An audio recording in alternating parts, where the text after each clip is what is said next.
I'm sitting in a Percival Proctor aircraft that was designed in the 30s, flown primarily in the UK in the 40s, and actually not retired by the RAF until around about the mid-50s.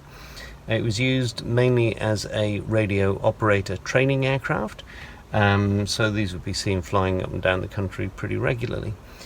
Beautiful aeroplane. If you look at the instrument panel here, real old school leather finishes. This is actually leather on the instrument panel here, leather down below, the seats themselves here, these are leather over here. And if we just go behind, you can see the radio operators area. Hopefully you can see that.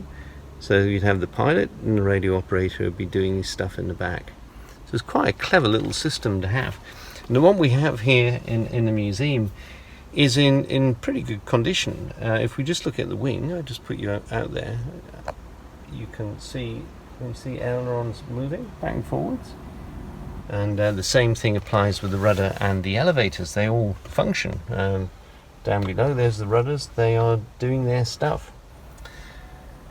So, lovely aeroplane. And what I'm probably going to do is to wander around a few others and just give you a quick idea about what we have here at the museum, what you can come and see, and we'll go from there. This is the Proctor from the outside. See, it's a fairly small aircraft, fairly thick wings, which of course they had back then because aerodynamics were in their infancy really still. You can see how thick that wing is. But what a beautiful aircraft. Behind you can see our DC-3. We'll maybe have a look at that. In fact, I'll tell you what, let's go and have a look at it now, shall we? I was going to do this one tomorrow, but I think I'll do it now. We might as well.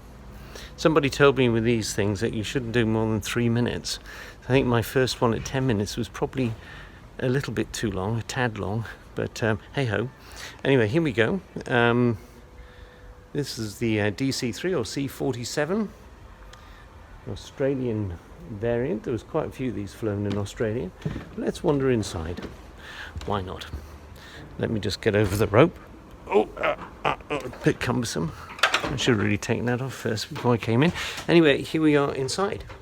Now, if anyone's watched all these World War II things, Saving Private Ryan and all that, you'll recognise the configuration here. Normally there's heaps of paratroopers on here. All the seats, and then we'll wander up to the cockpit. It's a bit dark in here because I haven't put the museum power on at the moment, so hopefully you can see enough. Usually it'll be lit up a little bit more.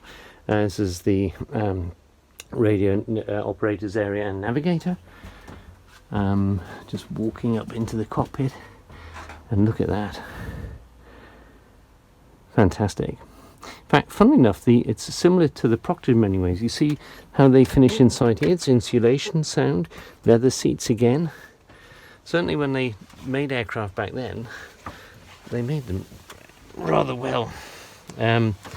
So let's just take a seat. Every opportunity I get to come in here, I always jump in this seat. There we are, that's me. Just to show you around a little bit more. The other thing is how high up we are. The height is quite surprising. And part of the problem with flying these aircraft, of course, was and Lancaster, which is just there. I don't know if you can see it through the screen. Maybe you can. Hopefully you can. There's no reflection. The sun's coming up at the moment. But the same problem that the Lancaster had and this aircraft had is being a tail dragger. It meant it sat at an angle like that when you're trying to taxi, and you're sitting at the top, so of course you couldn't see what was down below.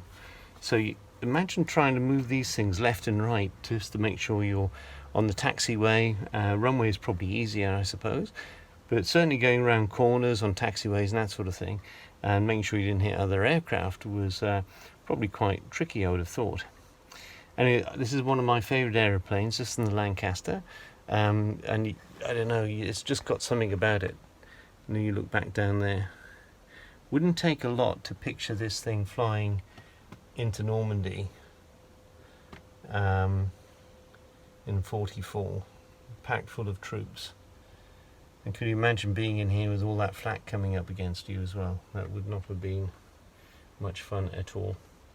Anyway, there you are. That's our C47. And on our family days and open cockpit days, and indeed tours that you can do at the museum, you can come and do this. And honestly, it's just great. You don't get to do things like this very often. Well, you don't. I do, but I'm just very lucky. Okay.